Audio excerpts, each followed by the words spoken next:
John Constantine, a Hellblazer podcast.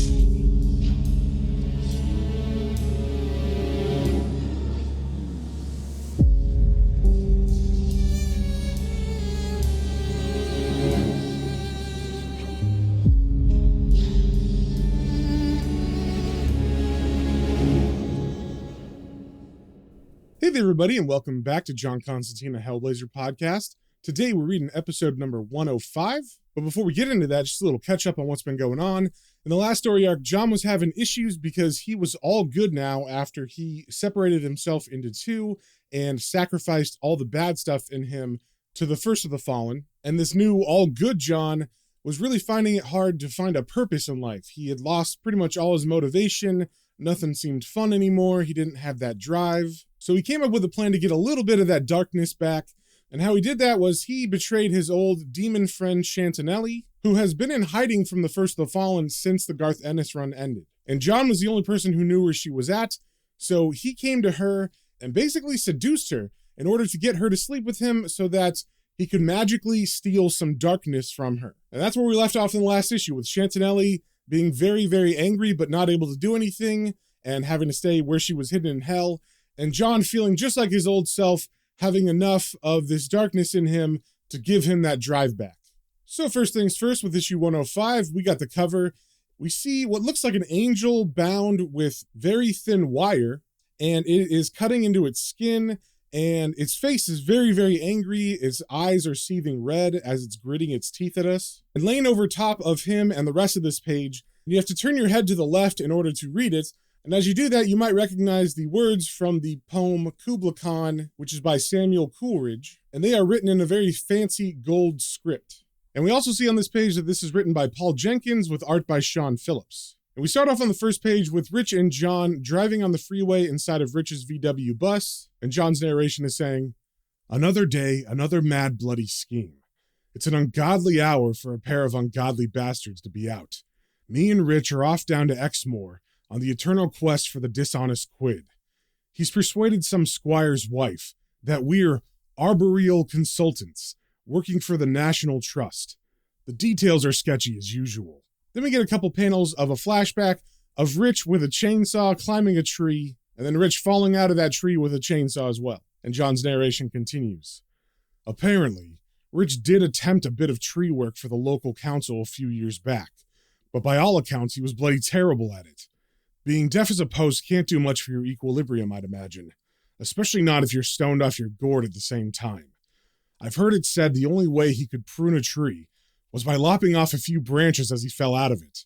Then we cut back to present, and we see Rich's VW van drive past a sign that says Porlock, which I guess is the name of the town that they're going to, and from inside we hear Rich say to John, "Here you are, conjob. Nearly there, mate." And John replies, "Lead on, McTarzan." Then we cut to John standing inside of the town of Porlock next to Rich's van as Rich goes into a corner store to get some snacks. And as John puffs away on his cigarette, his narration says, "The village of Porlock borders the wilds of Exmoor. It's a sullen place, threatened on all sides by moody Mother Nature. The gorse and heather stand patiently at the village gates, like an invading army waiting for the order to attack. It's the kind of place that carries with it an aura of myth and magic, as well as an unyielding sense of deja vu." Then we see Rich come out of the corner store with an ice cream cone in each hand, and as he walks over to John, he says, "Oi, Conch, I got your chalk ice." But John doesn't seem to notice him, and actually John is paying attention to a stone wall that he's touching, and he's kind of like rubbing it with his fingertips, and it's almost like he's lost in thought. And Rich continues saying, "Conjob? Are you listening, John? Constantine!" Then all of a sudden, we are transported to the late 1700s. We get a panel of someone else's hand touching the brick in the same spot John was. And if you remember a couple panels back, John said he was feeling deja vu. And as the hand of this unknown person touches the stone wall, we hear someone say, "Are you with me, James?" Then we cut to two men who are in the same position that Rich and John were in the present. But like I said, now this is the late 1700s, and the man who was in John's position, who's named James, turns to the man speaking to him and says, "Oh, you know, Coleridge, I think somebody just walked over my grave." And I should describe these two guys right now. They're both wearing the exact same thing, which is basically 1700s clothes, I guess you describe it. The pants just look like old-timey pants. They have this button-down jacket with a shirt underneath that has those ruffles in the front that are coming out of the jacket. And the man named James looks a lot like John Constantine, so he has blonde hair and he has long sideburns. And his friend Coolidge, who we can kind of assume is Samuel Coolidge, also has sideburns, but his hair is brown and longer. And replying to what James had said about someone walking over his grave, Coolidge replies, "Ha! What a splendid concept, James. You realize, of course, I shall be forced to use that very idea sometime, though it pains me to admit." And James replies, "By all means, Samuel." And then we see them beginning to walk through the town, and then we cut to them walking across a bridge, and Samuel has a book in his hand and also some letters, and he holds up one of the letters and he says, "That poor dear Charles Lamb has sent me another of his ramblings, and a book. It's Samuel Purchas, I think. I haven't read it yet. By God, James, he is a persistent fellow. Do you remember that awful poem he sent me in tetrameters?" And as they're approaching what looks like a house, Samuel stops for a second. He says, "Wait for me. I need to piss like an ox." So he begins to unbutton his trousers, and as he pisses, he says to John, who's waiting at the door, "Lamb suggests I adopt that narrative rhythm, but it always seems prima facie to require some tedious preface or other. What do you think, James?" And James kind of says under his breath, "I think he makes a lot more bloody sense than you do, you plagiarizing sod." And it seems like James has had enough of Samuel, so he decides to go in, and as Samuel buttons himself up as he finishes, he says, "James, wait, the medicine." So James turns around and hands him a little packet that's basically a tiny envelope. He says, "Here, be careful with it, and don't forget, that's another 12 shillings onto your account. I want it soon." And as Samuel takes the little package, he says, "Constantine, you stout fellow. Armed with your good remedy, James, I shall be in the clouds for this entire evening. Oh, I feel an epic poem coming on." And as James walks into his house, he says, "I'm sure you do, Samuel." And as James walks away, we see hovering in the clouds above them, there is what looks like an angelic figure. And we see the name of this issue is called A Taste of Heaven. And I should also say, although it was probably obvious, that James is, of course, a past relative of John Constantine, who apparently is the local drug dealer. So as we turn the page, we see where Samuel goes after this, and basically, he just walks into a pretty area by a stream, and as he sits down on a big flat rock, he opens the little package, and he ingests what's ever inside of it. And then he lays back, and he closes his eyes, and as he does, we see two of the angelic beings hovering nearby, and one of them says, "Incredible, isn't it? I mean, you have to admit it's funny.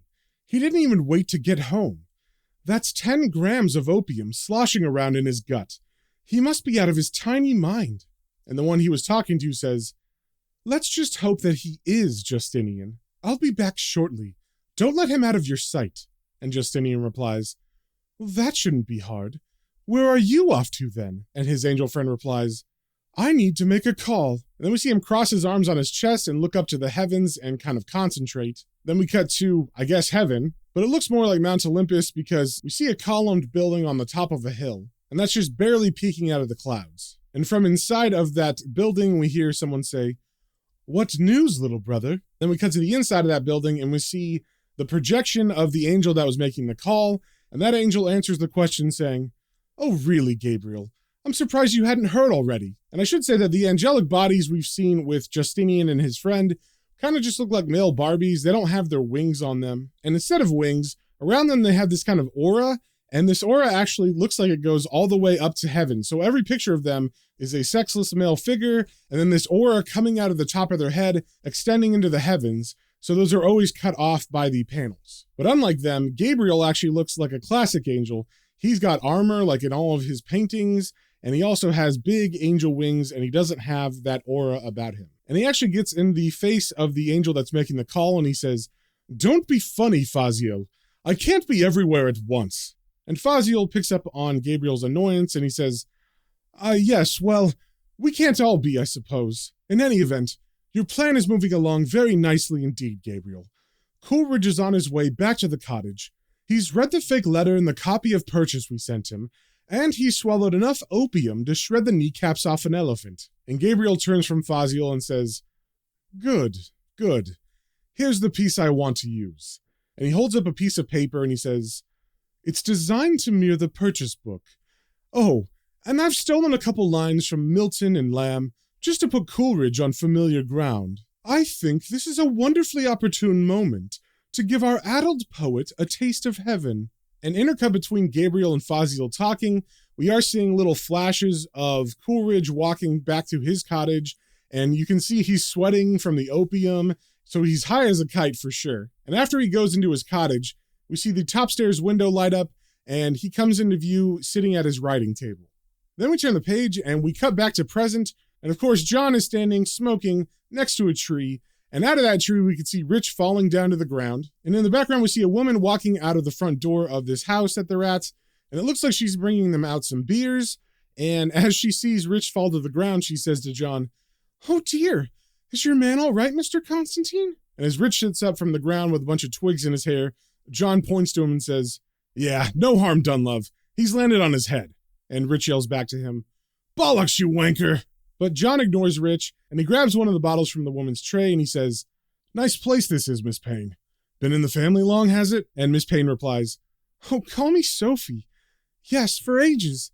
Since the late 1600s, according to my Uncle Stephen. It's got a history, this farm. They say Samuel Taylor Coleridge once stayed here."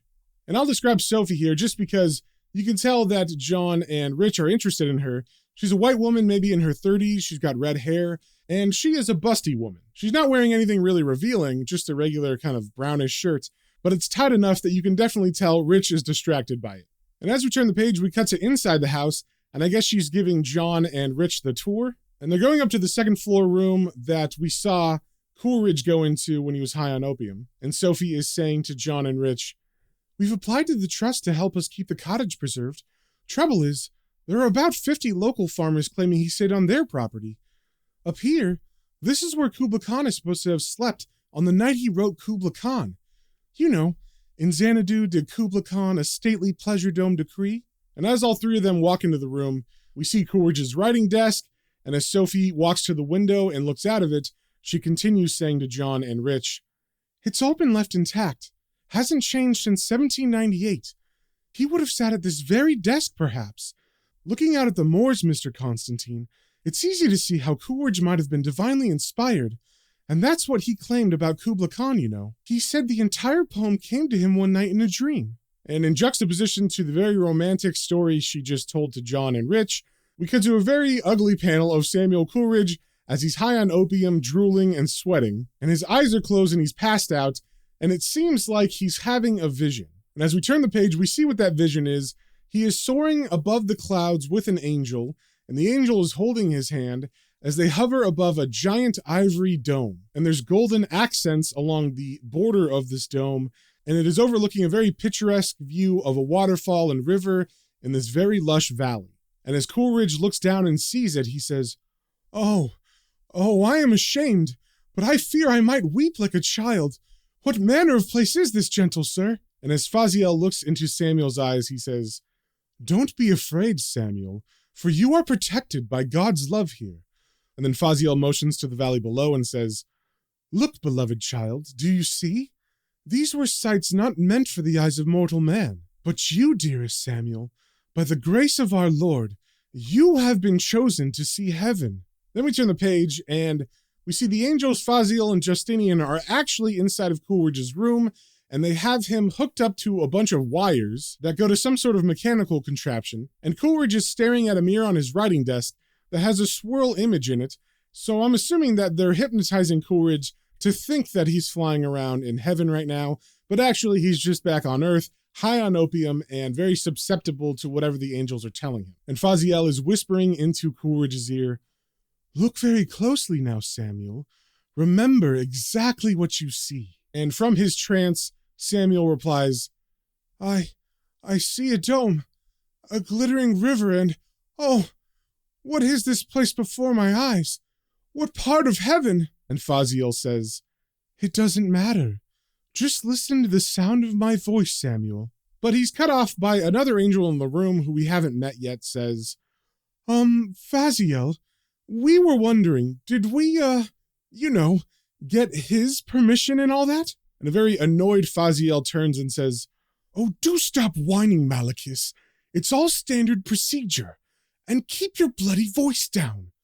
Besides, I'm quite sure Coolridge doesn't care. Then we cut back to heaven as Coolridge is now surrounded by angels, and they are hovering in a praying pose with their hands put together. And then they form into two columns, and Faziel leads Samuel through them. And Samuel is now walking on the ground, and we see that Faziel is now leading him towards this giant dome. But Coolridge stops in awe once he sees it, and he says to Faziel, "Why am I chosen to see such marvels?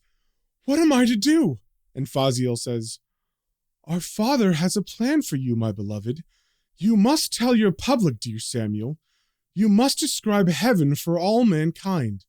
And we are here to help you." Then we cut back to the room, and we see Faziel putting a quill and a piece of paper in front of Coolridge. And with a blank stare in his eyes, Coolridge grabs the quill and gets his hand in a writing position over the paper. And Faziel says, "It begins thusly. In Xanadu did Kubla Khan a stately pleasure dome decree." Then we cut to the outside of Coolridge's house, and we see Justinian is on guard outside now. And as he's walking the grounds, all of a sudden he notices a lantern that is lit that seems to have come from nowhere. And as he bends down to inspect it, all of a sudden a hand comes from the shadows and covers his mouth so he can't yell, and he's yanked backwards as someone yells, "Hold still!" Then we cut to a panel of James Constantine, and he is holding a knife to Justinian's throat as he binds the angel in some sort of wire. And he says to the angel, "Hold bloody still, damn you. Move an inch and I'll give your name to the devil." And then once Justinian is tied up by this wire, James holds this cross-shaped knife up to his face and says, "Right, bastard. What's this all about then?" And it seems like this cross-shaped knife is actually something the angel is scared of, because he stutters as he says, "You can't threaten me." And James snaps back, "Don't be bloody stupid. Justinian, isn't it? Well, listen carefully, you pious turd. This same knife sent the first man to his damnation before you were imagined. It'll hurt like hellfire itself on your clear, unsullied little soul." And then he actually cuts Justinian's throat just a little bit. And Justinian cries out in pain, saying, It was Gabriel's idea." Then James gets in his face and says, "What idea? What did you need Coolridge for?" And Justinian gives in and begins to confess, saying, Things haven't been going well for us lately." Then we cut away from that scene back into the house, where we see the angels are finishing up the poem that they're giving to Coolridge, and Faziel is whispering into Coolridge's ear, saying, "For he on honeydew hath fed, and drunk the milk of paradise." And Coolridge repeats as he writes, "And drunk the milk of paradise." But then a voice yells from outside the window up to them, saying, "Faziel!" And once again, Faziel looks very annoyed, and he says to Malachus in the room, "Is that Justinian? Go and see what he wants, will you?" But Malachus looks out the window and says, "Faziel, you'd better take a look at this." Then we cut to the outside, where we see a very angry James Constantine has dragged the bound Justinian out in the light so that they can see him, and he yells up to them, "Come on out, you cynical bastards! I know you're in there!" And then Faziel looks out the window and says, "Oh shit!" Then we cut to the front door opening in front of James, and it looks like Samuel is coming to answer. And this Samuel says, "James, what brings you out here so late? Have you caught a prowler?" And James looks at this Samuel and says, "Up yours, Faziel. Listen to me, you pen wiper. First, I can see through your disguise like an open window. Secondly, I know exactly what you've been up to. Third, your accomplice's immortal soul is about to make the biggest drop since Judas, unless you stop buggering about." And then he forces his way in and says, "So let's dispense with the childish bloody game, shall we?" And as he pushes past Faziel, his Samuel illusion is dropped, and now he just looks like himself. And he says to James, Right, sorry." Then we cut to the upstairs room, and James bursting in holding his knife, saying, "You interfering bastards! How witless do you think we are, for God's sake?" And Malachus in the room answers, We didn't." But James doesn't let him finish. He cuts him off as he pulls the wires off of Coolridge's head, and he says, "Don't even bother. That's the Imperium Manifesto you're feeding him, disguised as a bloody poem." And then he gets in Faziel's face, who's now entered the room, and he says, "Propaganda for the masses, eh? A little addendum to the good book, just in case we've not been paying attention. Getting a bit desperate for new converts, are we?" And with a sheepish shrug, Faziel answers, "Mr. Constantine, please, try to understand. We're just doing our jobs. We've done no harm here." But James cuts him off, saying, "Yes, well, Mankind is perfectly capable of making its own idiotic mistakes. Thank you very much. Now get out of here before I throw you out. Then we turn the page, and we cut to Samuel getting a bucket of water thrown in his face as James yells, "Wake up, Samuel!" And Samuel comes to sputtering and says, "James, is that you? I've had the most marvelous dream. I've had it all in my head. All the words. It's a poem. A magnificent one. My epic." And then he turns quickly to his writing desk and picks up the quill, and he says, "I must put it to paper." But James slams the empty water bucket on the table, and he says, "Forget your bloody poem, Coolidge. I want my money, now." Then we cut back to the present day, and now John, Rich, and Sophie are sitting in her parlor, and Sophie is finishing her story saying, "As the story goes, poor Coolidge was interrupted by the infamous person from Porlock just as he was beginning his epic poem. He claims the man wouldn't go away, and by the time he returned to his work, he'd forgotten most of it. His epic Kubla Khan was never finished." And then Sophie begins to stand up and she says, "There's all sorts of speculation as to who this chap from Porlock was. My favorite story is that he was Coolidge's opium supplier. Coolidge was a notorious addict, you know. Funnily enough, this is quite a coincidence. The town apothecary, the man who was selling Coolidge's opium, was a rather strange chap. Into ritual magic and demon worship, so they say. His name was Constantine too, apparently." And to this, John gets a very shocked look on his face. And then we turn the page, and we see John is kind of thinking as he smokes next to the VW van as Rich loads in his tree cutting tools. And we can also see the tree that Rich worked on, and every limb is missing. So instead of just pruning the tree back or cutting some of the dead weight off, he actually trimmed all of the branches completely off. And as John stands there thinking, his narration says, "We make a hurried exit, hoping Sophie hasn't noticed. Her prime elms become a multiple amputee. Another innocent victim of wild, punkish abandon. But as we get ready to head off, back to the screaming and shouting and lead petrol pollution of London, I have this sudden urge to stop for a while and take it all in. Maybe it's nothing. Maybe it's just that me and Coincidence are old friends. But I can't help thinking I've heard that story somewhere before." Then we see the VW van drive away, and we cut to the inside where Rich is saying to John, "Ha, Christ, I hope she's got some bloody insurance con job." And as John lights a cigarette, he says, "What, a rich tart like that? Probably. Pretty wild shit, eh?" And Rich looks at him confused and says, "What is?" And John answers, "You know, that Coolidge bollocks. What did you reckon to all that then?" And Rich, who still seems kind of confused, replies, "I don't know, mate. I was too busy looking at her tits." And with that charming statement, that, my friends, is the end of the issue. So if you guys have any comments, questions, or suggestions, you can email me at planestrains and comicbooks, all one word, @gmail.com, and we will see you on the next one.